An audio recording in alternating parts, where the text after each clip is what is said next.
De volta com o CBN Maceió para a gente falar sobre uma parceria entre o Hospital do Coração de Alagoas, que está ali situado no bairro da Gruta, e o SESMAC, o Centro de Estudos Superiores de Maceió, uma instituição centenária aqui em Alagoas. E essa parceria fez com que pesquisadores do Centro de Pesquisas Clínicas do Hospital do Coração, junto com o SESMAC, fossem citados como a referência numa recente diretriz europeia de hipertensão arterial, e julgamos ser esse um fato, primeiro, inédito, e segundo, relevante não só para o estado de Alagoas, mas para o país. Dá uma ideia muito grande de quem somos quando o assunto é coração para o mundo. Os pesquisadores, os cirurgiões, aqueles que são afetos ao tema no Brasil, se a gente tirasse, olha, já houve quem achasse exagerado, se eu comparasse de que se a gente tirasse o negro do basquete americano ia acontecer algo no coração se a gente tirasse os brasileiros dessa discussão. Os brasileiros deixam uma contribuição e ainda continuam a contribuir firmemente. E o Hospital do Coração, aqui no estado de Alagoas, assim como o SESMAC, são referência nas áreas onde atuam. Definitivamente, uma instituição centenária como o SESMAC formou grandes valores para o país, para Alagoas e para o mundo. A mesma coisa acontece com o Hospital do Coração, que quando a gente fala sobre o tema, o Hospital do Coração está ali na Gruta. Ele é uma referência com números e índices de hospitais grandiosos lá do centro-sul do país. Então a gente não está falando sobre qualquer coisa e deve nos envaidecer esse tipo de situação e fazer com que a gente entenda de que sim, Alagoas tem solução, tem grandes médicos, grandes cirurgiões, grandes clínicos e grandes instituições de ensino, como é o caso do SESMAC. Eu estou aqui com pesquisador, coordenador do Centro de Pesquisas Clínicas do SESMAC, aluna, eu estou aqui com a doutora Annelise Paiva, coordena o Centro de Pesquisas Clínicas do SESMAC, junto com o Hospital do Coração, e é responsável pela tese. Eu quero começar pela Annelise, agradecendo estar aqui conosco, para que a gente compreenda como é que a gente pode interferir no pensamento europeu quando o assunto é hipertensão arterial. Isso deve, de fato, trazer grandes valores e grandes discussões a partir de agora. Annelise, um bom dia. Bom dia, Elias. Obrigado também. A gente fica muito feliz em poder colocar um pouco, de tudo que a gente está vivendo lá no SESMAC e no Hospital do Coração, essa grande parceria, na verdade. As duas instituições acreditaram muito na gente, e isso é o mais importante, porque pesquisa é um trabalho que se faz em equipe com apoio institucional. Senão a gente não consegue fazer pesquisa, principalmente no Brasil. Então, assim, a minha gratidão é imensa, ao Centro Universitário SESMAC e ao Hospital do Coração de Alagoas, que acolheu a gente, instalou a gente muito bem, a gente está muito bem instalado no Centro de Pesquisas Clínicas. Então, assim, é uma gratidão imensa a essas duas instituições. Bom, a que se refere a tese? Qual é o elemento central dela? Então, o Centro de Pesquisas da gente, na verdade, do SESMAC, do Hospital do Coração, é um centro aberto a qualquer tipo de pesquisa, mas a gente tem um enfoque muito grande nas doenças cardiovasculares, de uma maneira geral. E foi onde tudo começou. A gente começou, na verdade, lá no Hospital do Coração, e depois o Centro Universitário SESMAC acolheu a gente.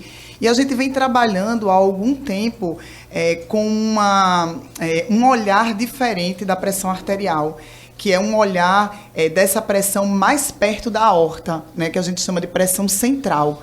Então, esse trabalho que a gente fez, que foi fruto da minha tese de doutorado, também agradeço imensamente à UERJ, e à minha orientadora, porque eu fui aluna da UERJ no doutorado, mas todo o trabalho foi feito lá dentro do centro de pesquisa. Eu não precisei ir para a UERJ fazer esse trabalho. Eles acreditaram que aqui em Maceió, num centro pequeno, a gente tivesse condições de fazer o trabalho. né? Então, a gente conseguiu, na verdade, esse trabalho da gente deu muitos frutos. Um deles é esse que foi citado na diretriz europeia, né? Mas hoje a gente tem, por exemplo, os dados de normalidade para essa pressão que eu falei, né? Pressão central, também feito lá dentro, né, do nosso centro de pesquisa, né? Então, a referência para o Brasil de normalidade para esse parâmetro novo, né, que é essa pressão na raiz da aorta, que a gente chama de pressão central, também foi feito lá no nosso centro de pesquisa. Olha só, conosco também o doutor Marco Mota, médico cirurgião, cardíaco, diretor médico do Hospital do Coração, aqui na Gruta. Doutor Marco, quando a gente fala de hipertensão arterial, a gente está falando sobre uma coisa muito frequente, os problemas acometem a muitos brasileiros e brasileiras? Bom dia, Elias. Primeiro eu quero fazer uma correção. Eu não sou cirurgião, eu fui operado pelo Hospital foi operado pelo cirurgião. Verdade, doutor Marco. Eu sou um cardiologista raiz, um cardiologista clínico mesmo, né, que milito já há 50 anos nessa atividade. Esse ano estou completando 50 anos. E a gente realmente dedicou muito assim, o nosso trabalho voltado para a questão do diagnóstico e do acompanhamento do indivíduo que tem hipertensão, né? E essa doença é uma doença muito, muito frequente, muito prevalente em toda a população. Hoje a gente acredita que nós temos no Brasil cerca de 30 milhões, com esse censo novo, né, de 203 milhões de habitantes, que são portadores de hipertensão. E já acompanha essa informação que eu dou uma tragédia, que é um conhecimento ainda pequeno. A metade, quer dizer, se localizarmos esse valor em 30 milhões, 15 milhões nem sabem que são hipertensos. E é a regra dos 50%. E dos 15 milhões que sabem, apenas 7,5% se tratam. E esses 7,5% que se tratam, 19% estão controlados. Essa é que é a tragédia. E por que isso? Porque é uma doença, além de ser frequente, ela é praticamente sem sintoma. Não existe outra forma de se saber sou ou não sou hipertensa, a não ser medindo a pressão arterial. Medir pressão arterial, eu posso me equivocar aqui, mas o brasileiro não negligencia, não? Será que os instrumentos que nós temos, que a gente vai na farmácia, compra aqueles instrumentos ali, aquilo mede de fato a realidade da nossa pressão arterial? O brasileiro sabe fazer essa medição, que ele gosta muito de ser técnico de futebol e de ser médico também. Então ele brinca de médico quando criança e acha que isso faz dele realmente um médico um pouco mais adiante. A gente pode confiar nesses instrumentos, doutor? Olha, nós não combinamos nada do que íamos trocar aqui de informações, mas você foi justamente onde eu gostaria de estar presente na discussão. Por quê? Eu acredito muito nas novas formas de medir a pressão arterial. Desde o século passado que eu venho dizendo que os equipamentos tradicionais, que era aquele aneroide, coluna de mercúrio, que eles iriam desaparecer, virar figura, né, como de museu. A gente tem lá no centro esses equipamentos até para mostrar aos alunos como se media. Hoje não se concebe mais medir pressão arterial que não seja feita através desses equipamentos oscilométricos digitais. Agora, esses equipamentos ele tem que ter validação clínica, poucos têm, e esse equipamento tem que ser feita periodicamente uma verificação de calibração, poucos fazem. Veja o que eu quero lhe mostrar. Imaginemos o diagnóstico de hipertensão igual ou maior a 14. 14,9 seria esse número mágico. 139 é normal. 13,9. 14 é hipertenso. Então, se você não mede esse valor com precisão, você vai fazer N diagnósticos equivocados. Você vai deixar de diagnosticar a pessoa que é hipertensa e vai diagnosticar indevidamente quem não é e condená-lo para ter uma doença a vida inteira. Nós fazemos isso, se você chegar no meu consultório, no centro de pesquisa, nós convidamos o Inmetro, que manda lá o órgão de peso e medidas, anualmente para verificação da calibração dos nossos equipamentos. Eles vão lá, checam toda a aparelhagem, depois colocam o selo e os equipamentos que não estão bons, eles recolhem. Ninguém faz isso, Elias. Especialmente o serviço público, é uma tragédia. né? Ainda mede com aqueles equipamentos horríveis, que são os aneróides, que mais descalibram com uma facilidade muito grande. E isso é um devido cuidado. A gente tem nos aproximado muito da Secretaria Municipal de Saúde. Inclusive, vamos começar um projeto de medida de pressão de uma forma que a gente trabalha lá no centro, chamada desacompanhada, para ter em cada unidade básica, pelo menos, um equipamento desse tipo. Digital, oscilométrico, validado. E validado, né? As condições, tem regrinhas. Eu posso terminar lá a minha caminhada, sentar lá à mesa e medir a pressão, doutor? Vai sair legal ou a gente vai terminar todo mundo hipertenso nessa condição? Boa pergunta, Elias. Olha, o valor de medir a pressão isoladamente, eu não digo que é zero, porque tem um valor. Exemplo, você chega na farmácia, tem lá um aparato, e vamos medir a pressão, mede, ok? Aquela pressão, ela serve como screen. Existe em São Paulo, até no metrô, meu colega Décio Mion colocou umas cadeiras, que a pessoa chega lá naquele tumulto, senta ali, ele próprio verifica a sua pressão. Aquilo ali é um screen. Só serve para saber se eu preciso ir medir essa pressão de uma forma conveniente. Nenhum valor mais. Quem tem um aparelho de pressão em casa, não adianta medir a pressão, por exemplo, porque tive uma dor de cabeça, porque briguei com o marido, porque o meu filho não chegou em casa na hora certa. Não adianta, o valor dessa pressão é zero. Você quiser ter uma avaliação precisa, você tem que medir essa pressão com protocolo. Vou dar uma maneira simples que as pessoas podem aproveitar e fazê-la. Se tem um aparelho em casa, quando for para o médico, faz 3 dias, 2 medidas de manhã quando acordar, 2 medidas à noite antes do jantar, 4, vezes 3 dias, 12 medidas, levem a média para o médico, isso poderá ajudar. Isso vai ajudar bastante, gente, é preciso ter um pouco de calma. Agora, Annelise, a gente está com essa tese, de que maneira você acha, ou de que maneira foi compreendido, de que essa tese colabora para a gente discutir hipertensão arterial? Então, o doutor Marcos estava falando dessa verificação da pressão em casa, né, fora do ambiente do consultório. Então, a gente sabe que a pressão arterial ela tem um comportamento diferente, né, dentro do consultório e fora do consultório.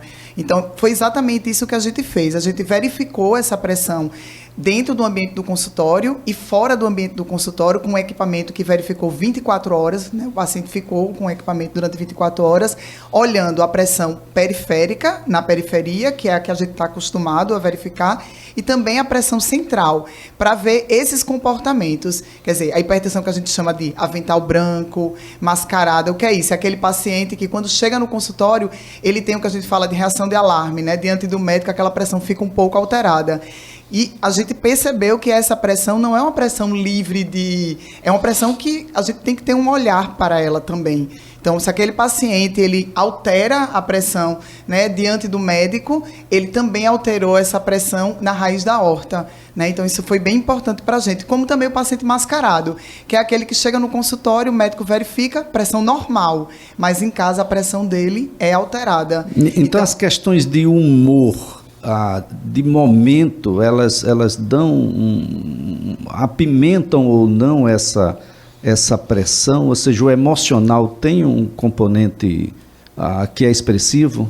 Então, a gente fala não, é assim, né? A pressão ela altera a cada batimento. Então, o que é mais importante, na verdade, é ver esse olhar de 24 horas. Como o doutor Marco falou, não é uma pressão verificada após um desentendimento, né? Uma mudança de humor que caracteriza se o paciente é hipertenso ou não, se ele está tendo risco ou não. É, na verdade, esse olhar, né? E o mais importante é para o diagnóstico, é saber, esse paciente é um paciente normotenso, é um paciente hipertenso, é um paciente mascarado, ele está controlado com a medicação que o médico, né, prescreveu, ele está tendo adesão à medicação. A gente consegue olhar a questão da adesão quando a gente olha o paciente fora de casa com olhos, né, mais claros. Então, assim, foi isso mais ou menos que a gente fez, né, e o trabalho está aí, né? Bom, hipertensão tem um perfil mais masculino, mais idoso. É isso mesmo que o pessoal pensa lá fora, doutor? Não é bem assim? Mulheres e jovens estão propensos também? A hipertensão ela pode aparecer em qualquer idade, né? E inclusive hoje em dia tem sido muito estudada na população que está na sua juventude ainda, muito ligada à questão do sedentarismo e da obesidade. Há estudos feitos no Brasil que são muito curiosos, inclusive no Rio de Janeiro, com a orientadora de Annelise. Mas a mulher, ela paga um tributo maior depois da menopausa. Para tudo, né? A mulher vai bem ali, em 40, 50 anos de idade, ela faz a virada. Eu diria que hoje, em cada 10 mulheres, 6 podem se tornar hipertensas, mesmo sendo normotensas antes da menopausa. Agora, quando os dois envelhecem, aí a hipertensão, ela aparece de uma forma muito curiosa. Apenas a maior pressão, que a gente chama de pressão sistólica, é quem cresce, e a pressão mínima, que é a pressão diastólica, decresce. Forma uma distância entre um e o outro, até que a gente chama isso de pressão de pulso. Esse é que é o valor. Agora, tem pessoas, Elias, a gente tem trabalhado muito isso, hoje vimos conversando sobre isso, tem pessoas que chegam centenárias, idosos, muito idosos, acima de 85 anos, tem pessoas que atravessam a vida sem se tornar hipertenso, porque eu vou dizer uma coisa que para o seu público talvez seja estranho, hipertensão não é o aumento da pressão. Hipertensão, que é chamada de hipertensão por um número, na verdade é um problema de inflamação no vaso. Hipertensão é a febre. Quando eu tenho febre, eu estou doente de quê? Tenho que procurar saber. Quando a minha pressão sobe, eu estou doente porque os meus vasos estão inflamados. E a inflamação do vaso, que a gente carrega pela vida toda, é ela que vai fazendo com que essa pressão sistólica vá subindo, o vaso vai ficando estragado, mais rígido, né? E aí as mulheres e os homens se igualam. Agora, com a notícia boa para as mulheres, elas vivem mais do que os homens. Ainda assim, viu, gente? Ainda assim. Ainda assim. Dá para viver mais que os homens e sem necessariamente ter hipertensão arterial, há como se prevenir, doutor? Claro que há. Eu costumo até brincar dizendo que eu nunca vi uma excursão de viúvos. Não é? Não, eu só vejo. Eu também estou procurando na mente aqui para ver se eu encontro. Eu fiz uma viagem recente que tinha uma excursão de viúvas, um cruzeiro, mas muito alegres, elas dançam umas com as outras, né? É uma festa, principalmente quando a pensão que o marido deixou é boa, né? Boa. Veja, você pode sim retardar essa questão do dito envelhecimento vascular, que vai acompanhar a gente durante a vida. Existe uma coisa que é cronológica, é a idade. Essa é fatal. A idade faz com que a gente envelheça. A outra coisa é a biologia. É a velocidade com que a gente envelhece. Umas pessoas envelhecem mais rapidamente que as outras, né? E outras pessoas que não envelhecem. Chegam aos 100 anos e os vasos são bons. Morrem de outras coisas. De câncer, de queda, de Covid, de outras. Vão morrer, né? Agora, existem sim algumas atitudes que a gente pode fazer para, mesmo num envelhecimento normal, a gente desacelerar a sua velocidade. Estilo de vida é fundamental. A Annelise pode falar com mais propriedade, que ela é nutricionista de formação. Mas você ter, por exemplo, o hipertenso, 5 coisas são fundamentais. Menos sal na comida, adicionado, mais potássio, comer mais frutas, verduras, legumes, manter o peso adequado, fazer uma atividade física regular e se bebe, não estou recomendando, eu sou abstêmio, ok? Mas pequenas doses de bebida alcoólica não fazem mal à pressão arterial. Pode até fazer bem na proteção da doença coronariana. Olha só. Bom, falando aqui sobre o Hospital do Coração de Alagoas, que está ali no bairro da Gruta, é um eterno desafio, né, doutor Marco? Porque, primeiro, construir um hospital dedicado a uma doença que é a um órgão que é responsável pelas doenças que mais matam no mundo inteiro ainda, as doenças cardiovasculares. Desafio extremamente grande você encontrar índices que não deixa absolutamente nada a desejar aos grandes hospitais do país e, por consequência, da América do Sul.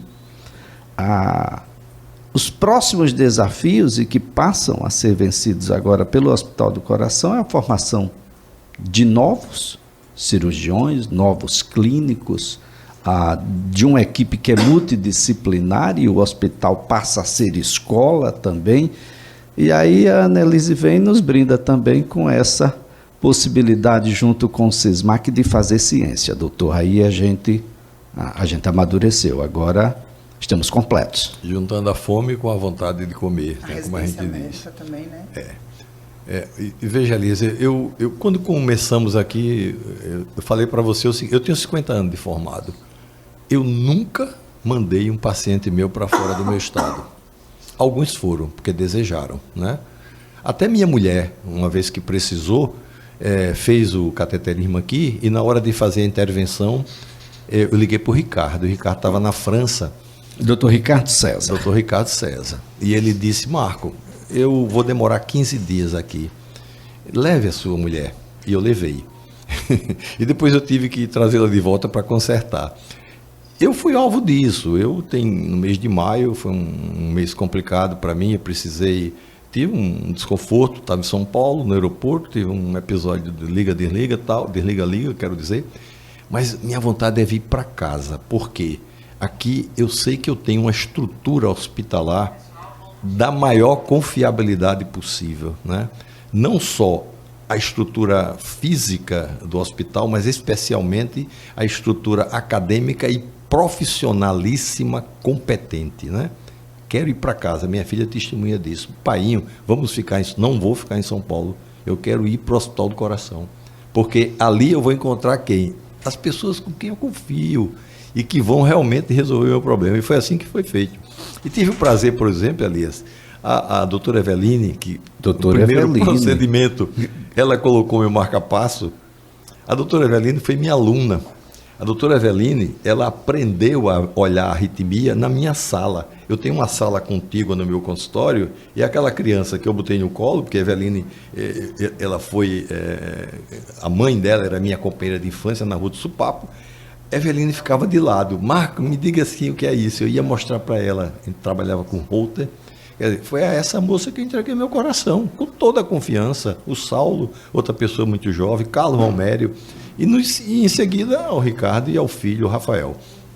Então, nós temos sim em Maceió um hospital que não pode ser comparado com nenhum outro.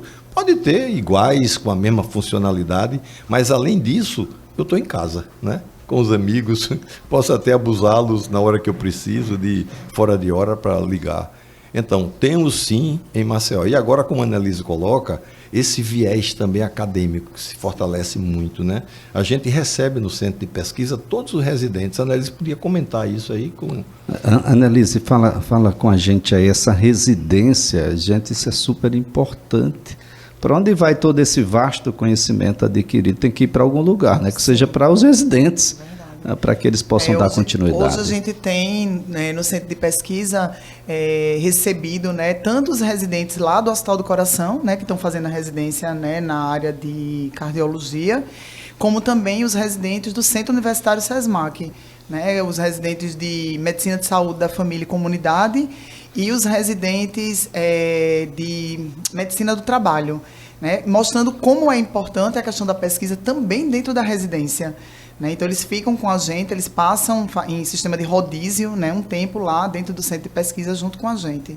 Então, tem sido assim, tanto para a gente, né, centro de pesquisa, recebê-los, né, como também para os próprios residentes, né, poder passar um período vivenciando essa experiência da pesquisa clínica. Né? Isso é fundamental, né, doutor? E vivemos um momento onde essa relação médico-paciente, ela se robustece no quesito confiança. Cada vez mais transparência na relação, cada vez mais envolvimento. E claro, nessa transparência, a notícia nem sempre é doce, né? Olha, tem chance? Tem, mas tem risco também. Nós vamos fazer nossa parte aqui, o hospital está preparado, os profissionais estão preparados, mas tem coisas que só humanamente não é possível. Você tem que fazer a sua parte lá, com a sua religião, com a sua crença, e nos ajudar. E nessa força, né, doutor, a gente dá boa notícia a todos que estão do lado de fora dos centros cirúrgicos, dos consultórios, de que, olha, tá aí, tá de volta e vai. Esse é o elemento fundamental, gente. Você me fez ir ao passado, agora 2 anos atrás, né? 1 minuto. Eu tive um filho e um genro internado no hospital com Covid, entubados graves, e isso que você está colocando aí foi extraordinário. Como eu fui humanizado com aquelas informações que recebia diariamente. Dr. Marco Mota, Anelise Paiva, prazer tê-los aqui. Ótimo dia.